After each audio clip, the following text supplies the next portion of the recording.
बिस्मिल्लाहिर्रहमानिर्रहीम।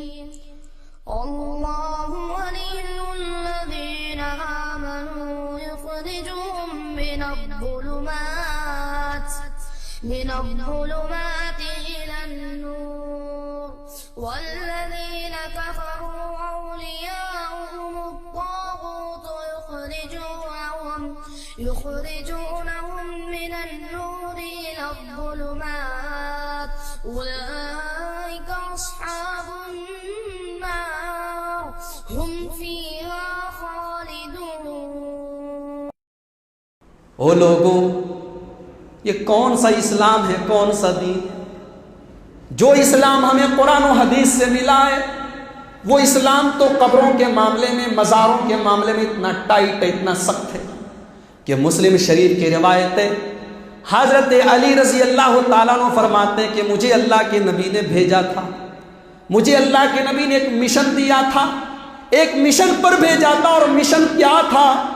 अल्लाह के नबी ने मुझको ये मिशन दिया था, अल्लाह तदा तिमसालन इल्ला तमस्ता, कि ऐ अली, जब तुम्हें रास्ते में कोई स्टैचू मिले, कोई मुजस्समा मिले, कोई मूरत मिले, तो तुम उसको गिरा देना, मिटा देना, ख़त्म कर देना। वला कब्रन मुशरिफन इल्ला सव्वैता, और ऐ अली, अगर तुम्हें कहीं ऊंची कब्र मिले तो उसको नीची कर देना, बराबर कर देना। तकरीबन 2 महीना पहले जब मैं सऊदी अरब गया, मदीना मुनव्वरा के अंदर मस्जिद नबवी के बिल्कुल उससे मुत्तसिल, उसकी अपोजिट, उससे बिल्कुल सामने बकी का कब्रस्तान है। ये वो कब्रस्तान है जिसमें अल्लाह के नबी अक्सर जाते थे और सहाबा के लिए मग़फ़िरत की दुआ करते थे। बहुत बड़ा कब्रस्तान है, अंदर जाओ तो लगता है कि दूर तक बस कब्र ही कब्र है। 10,000 सहाबा की कब्रें हैं उसमें। और हमारा ये अकीदा है कि इस दुनिया में अल्लाह के रसूलों के बाद, अल्लाह के पैगंबरों के बाद दुनिया में सबसे नेक, सबसे मुत्तकी, सबसे परहेजगार लोग मेरे नबी के सहाबा। उनसे ज़्यादा नेक, उनसे बड़ा कोई अल्लाह का वली नहीं है। अंबिया के बाद उन्हीं का दर्जा है। मेरे प्यारे भाइयों, मैंने अपनी इन्हीं गुनहगार आंखों से देखा, अल्लाह ताला सऊदी अरब की हुकूमत की हिफाजत करे। 10,000 सहाबे किराम की कब्रें मौजूद है, लेकिन अल्लाह की कसम किसी एक सहाबी की कब्र भी पक्की नहीं। सारी कब्रें कच्ची हैं और किसी भी कब्र पे नाम भी नहीं लिखा है। आपको लोग अंदाजे से बताएंगे ये हज़रत फातिमा की कब्र है, ये हज़रत उस्मान की कब्र है, ये फ़लाँ की कब्र है, ये फ़लाँ की कब्र है। अंदाजे से लोग बताएंगे किसी एक सहाबी का भी कहीं पर नाम नहीं लिखा है। ये है मेरे नबी का तरीका। मेरे नबी ने ना नाम भी लिखवाया कब्रों पे, ना पक्का करवाया कब्रों को, बल्कि आप हज़रत अली को हुक्म दे रहे हैं कि ऐ अली, जहाँ भी तुम ऊंची कब्र पाना उसको नीची कर देना। मेरे नबी को खतरा तो हो गया था कि मेरी उम्मत को गुमराह करने के लिए कब्रों का इस्तेमाल किया जाएगा, शैतान कब्रों के जरिए मेरी उम्मत को शिर्क में डालेगा।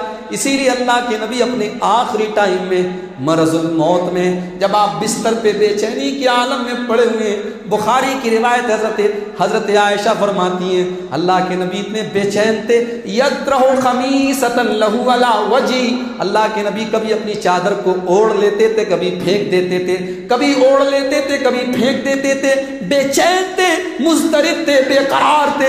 लेकिन उस आलम में अल्लाह के नबी क्या फरमा रहे थे? लानल्लाहुल यहूद वन नसारा इत्तखज़ू क़ुबूर अंबियाइहिम मसाजिद। आए अल्लाह, तेरी लानत नाजिल हो, तेरी फटकार बरसे यहूदियों के ऊपर, ईसाइयों के ऊपर। आए अल्लाह, उन्होंने तेरे नबियों की कब्रों को सजदा करने की जगह बना दी। कब्र पे सजदा करना इस्लाम में कोई हैसियत नहीं।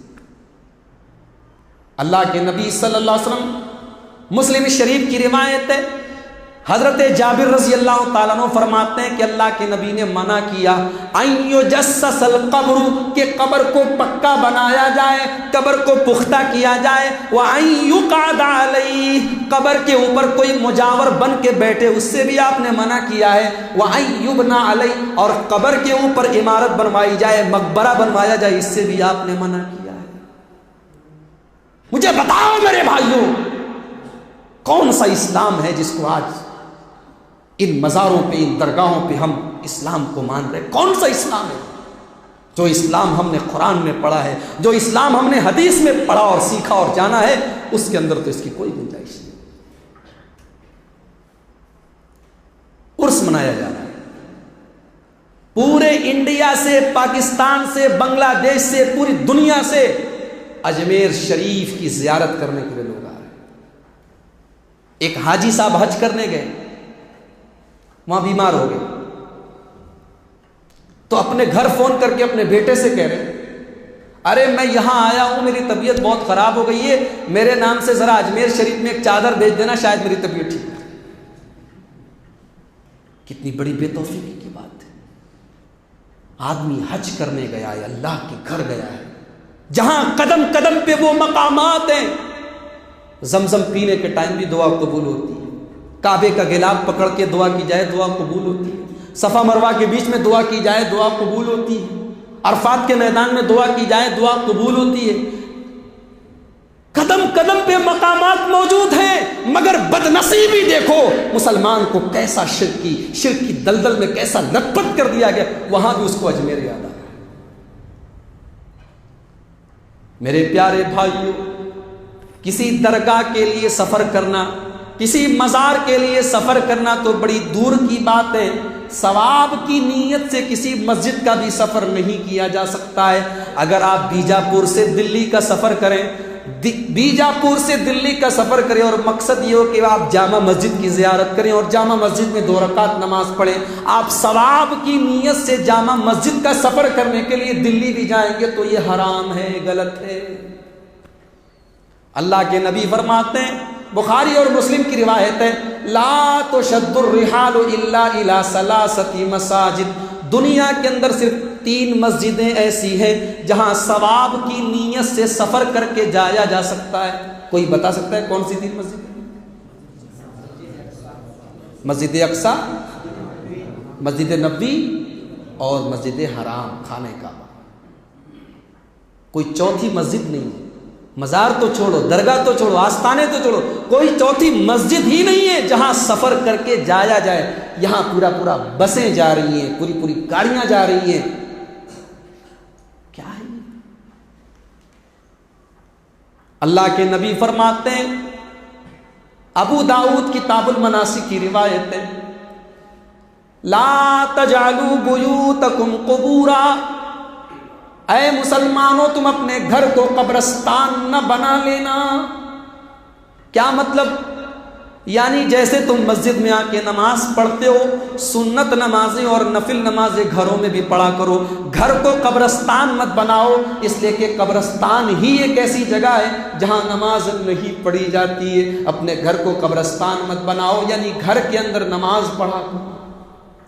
वला तजालू कब्री ईदा, और ऐ मेरी उम्मत के लोगों, मेरे इंतकाल के बाद मेरी कब्र पे तुम ईद न मनाना। क्या मतलब? यानी ईद बार बार आती है, हर साल आती है, तुम मेरे कब्र पे बार बार उर्स के लिए, खुशी मनाने के लिए, ईद मनाने के लिए मेरी कब्र पे ना आना। वसल्लू अलैया, और ऐ मेरी उम्मत के लोगों, तुम कहीं पर भी रहना तो मेरे ऊपर दरूद पढ़ते रहना। फ़इन्न सलातकुम तबलुगुनी हैसुमा कुंतुम, तुम दुनिया के किसी भी कोने में बैठ करके मेरे ऊपर दरूद पढ़ सकते हो। अल्लाह के नबी कह रहे तुम्हारा दरूद मुझे पहुंचा दिया जाएगा। यहाँ साहब हमारा दरूद पहुंचाया जा रहा है, लेकिन यहाँ हम मजलिस करते हैं, प्रोग्राम करते हैं तो नबी हमारे लिए आते हैं। यहाँ आदमी ये अकीदा रखता है कि खड़े हो जाओ सरकार आ गए। कभी गौर करो और सोचो कि ये अकीदा अल्लाह के नबी की ताज़ीम में बनाया गया है या अल्लाह के नबी की तौहीन कर रहा है। भाई जो बड़ा होता है, जो इहतराम के लायक होता है, उसके पास जाया जाता है। ये हमारी नज़र में हमारे नबी का मकाम है कि हम गुनहगारों के पास अल्लाह के नबी चल के आते, और जब आते हैं तब हम दरूद पढ़ते। मेरे नबी तो सिखा रहे कहीं पर भी रहो दरूद पढ़ो, तुम्हारा दरूद मुझे पहुंचा दिया जाएगा। तो उर्स की कोई हकीकत नहीं, कब्र को पक्का बनाने की कोई हकीकत नहीं। कब्र पे मुजावर जो लोग हैं जिनके पेट की दुकानें चल रही, इनसे आप अजमेर के जो मुजावर हैं, जो गद्दा नशीन है, उनके बारे में उनका बायोडाटा पता करें। करोड़पति लोग हैं, अरबपति लोग हैं, खा रहे हैं कमाई कब्रों की। जो मुर्दों की कमाई खाए वो कौम कभी कामयाब नहीं हो सकती। जाके देखो इन दरगाहों और इन मज़ारों और इन आस्थानों पे क्या नहीं हो रहा है। कौन सी ऐसी बुराई है जो नहीं हो रही है? शराब भी है, ड्रग्स भी है, अय्याशियां भी है, बेपर्दगी भी है, बेहयाई भी है। कौन सी ऐसी बुराई है जो इन दरगाहों पे नहीं? वहां मौत याद आएगी। अल्लाह की कसम, मैं बकी के कब्रिस्तान में गया, सहाबा की कब्रें देखी, वो कब्रें जो नबी के तरीके पर बनाई गई थी। अल्लाह की कसम, वहां जब गया तो एक एहसास हुआ कि हाँ मौत कोई चीज है। वहां इंसान जब जाता है तो उसे मौत याद आती है। अजमेर जाके किसी को मौत नहीं याद आती। दुकानें चल रही, कारोबार बना हुआ है, बिजनेस है।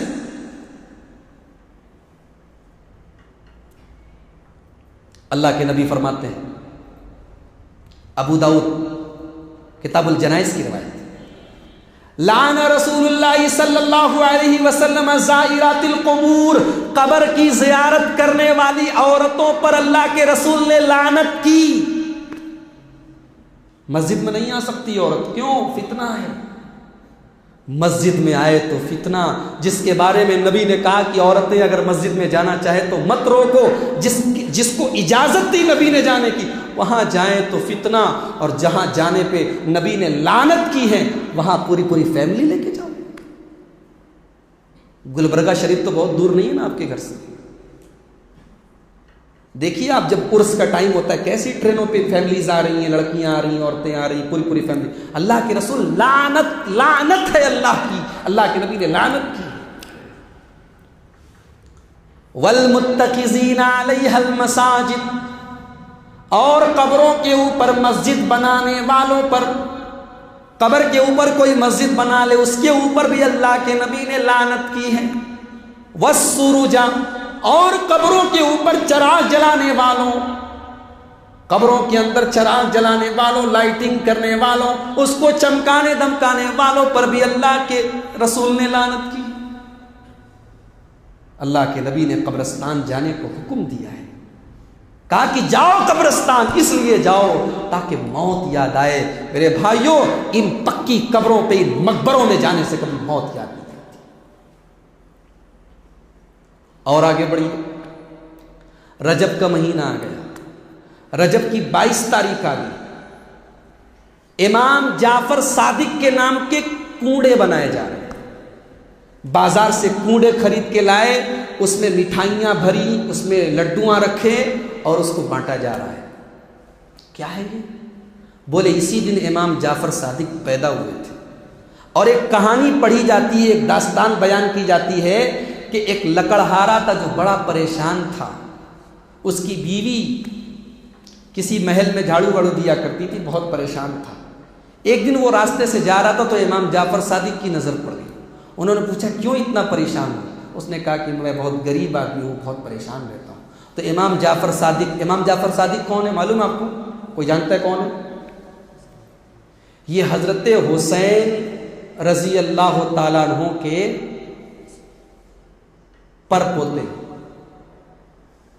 हजरत हुसैन के बेटे का नाम था ज़ैनुल आबदीन अली इब्न हुसैन, उनके बेटे का नाम था मोहम्मद बाकिर, उनके बेटे का नाम था जाफर सादिक। ये हजरत हुसैन के पर पोते हैं, अल्लाह के नबी के खानदान के हैं, बुजुर्ग हैं, हम उनका एहतराम करते हैं। तो ये दास्तान बयान की जाती है कि इमाम जाफर सादिक ने उस लकड़हारे से कहा कि देखो रजब का महीना आने वाला है, 22 रजब को बाजार से नए कूड़े खरीदना और उसमें मिठाइयाँ रख देना और मेरे नाम से अल्लाह से दुआ करना, मेरा वसीला लगा के, और वो मिठाइयाँ बांट देना, तेरी सारी मुश्किलें आसान हो जाएंगी। जब तहकीक की गई, जब पता लगाया गया, तो पता लगा कि इमाम जाफर सादिक की पैदाइश तो रमजान की 8 तारीख को, और ये दास्तान बिल्कुल फर्जी है। नबी के खानदान का कोई इंसान कैसे कह सकता है कि मेरे वसीले से दुआ मांगो, जब नबी ने अपने वसीले से दुआ मांगने की इजाजत नहीं दी, तो नबी के खानदान का कोई आदमी ऐसी दुआ करने की इजाजत नहीं दी। और इमाम जाफर सादिक की पैदाइश रमजान की 8 तारीख को हुई है। 22 रजब को हजरत माविया का इंतकाल हुआ है। हजरत माविया का नाम सुना है, जानते हैं? ये एक फिरका पैदा हुआ, रवाफिस का फिरका, जो सहाबा से नफरत करता है, बुग़्ज़ रखता है, और खास तौर से हजरत माविया से बहुत बुग़्ज़ रखता है। उस फिरके ने इस बिदअत को जन्म दिया, और फिर ये बिदअत हमारे सुन्नी भाइयों ने भी आ गई। अल्लाह रहम करे। रजब के महीने में कूड़े की बिदअत चल रही है। उसके बाद शव्वाल का महीना आया, शाबान का महीना आया, माफ कीजिए। शाबान में 15 तारीख को शबे बारात मना रहे हैं। क्या हो रहा है भाई? हलवे बनाए जा रहे हैं, कब्रिस्तान पे अगरबत्तियां सुलगाई जा रही, कब्रों की जियारत हो रही। पूछा ये सब क्यों कर रहे हो? कहा आज बड़ी बरकत वाली रात है। पूछा दलील क्या है? बोले कुरान के अंदर अल्लाह ताला ने कहा इन्ना अंज़लनाहु फी लैलतिन मुबारकतिन इन्ना कुन्ना मुंज़िरीन, हमने इस कुरान को एक मुबारक रात में उतारा है, और ये रात यही शबे बारात है। मौलवी साहब तकरीर करते कि ये शबे बारात है, ये बरकत वाली रात। अल्लाह के बंदो, अगर कुरान जिस रात में उतरा है वो रात शबे बारात की रात है, तो फिर कुरान ये क्यों कहता है शहरु रमज़ान अल्लज़ी उन्ज़िल फ़ीहिल कुरान हुदल लिन्नास व बय्यिनातिन मिनल हुदा वल फुरक़ान।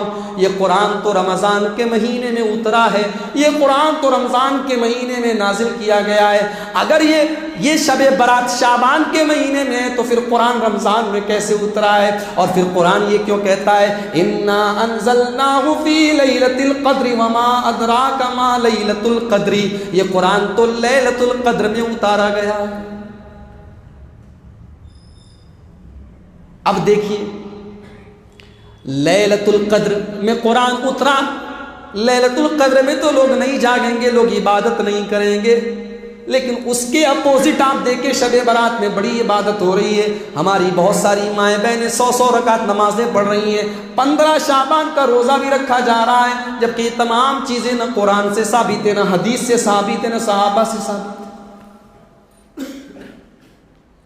और आगे बढ़िए, रमज़ान का महीना आ गया, अल्लाह के नबी ने रोज़ा रखने का हुक्म दिया। सारे मुसलमान रोज़ा रखते हैं, मगर रोज़ा रखने में भी बिदआत देखी।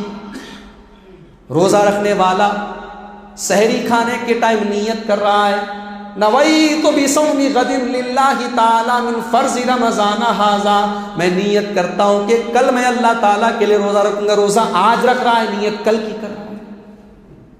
रोज़ा आज रख रहा है और क्या नियत कर रहा है? कल के रोज़े की नियत करता है। न नबी ने नियत की, नीयत तो दिल के इरादे का नाम है।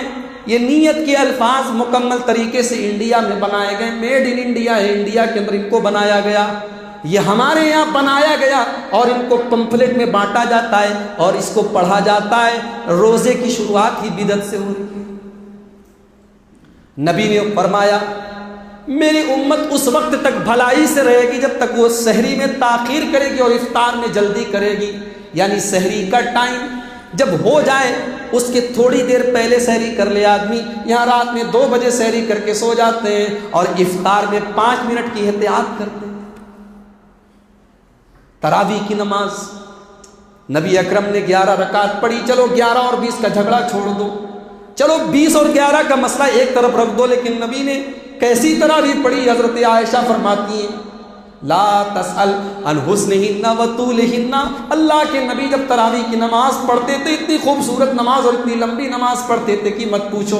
यहाँ 3 दिन की तरावी हो रही है, पता नहीं बीजापुर में कहीं होती है कि नहीं, हमारे बनारस में और बम्बई वगैरह में बहुत सारी मस्जिदों में होती है। 3 दिन की तरावी और इमाम साहब राजधानी की स्पीड में कुरान पढ़ रहे हैं, पीछे वालों को या लमून तालमून के अलावा कुछ भी सुनाई नहीं दे रहा है। कुरान का मजाक। फिर शव्वाल का महीना आ गया। शव्वाल के महीने में समाज के अंदर आज से 1400 साल पहले एक अकीदा था, शव्वाल के महीने में कोई जल्दी शादी नहीं करता था। शव्वाल के महीने को मनहूस माना जाता था। हजरत आयशा रज़ी अल्लाह ताला अन्हा फरमाती हैं कि लोग शव्वाल के महीने को मनहूस समझते थे, लेकिन इत्तेफाक देखो, तज़व्वज तो रसूलुल्लाह सल्लल्लाहु अलैहि वसल्लम फी शव्वाल, मेरी शादी जब अल्लाह के नबी के साथ हुई तो शव्वाल ही के महीने में हुई। वह उदखिलतु अलैहि फी शव्वाल, और शादी के बाद जब मेरी रुखसती हुई तो वो भी शव्वाल के महीने में हुई।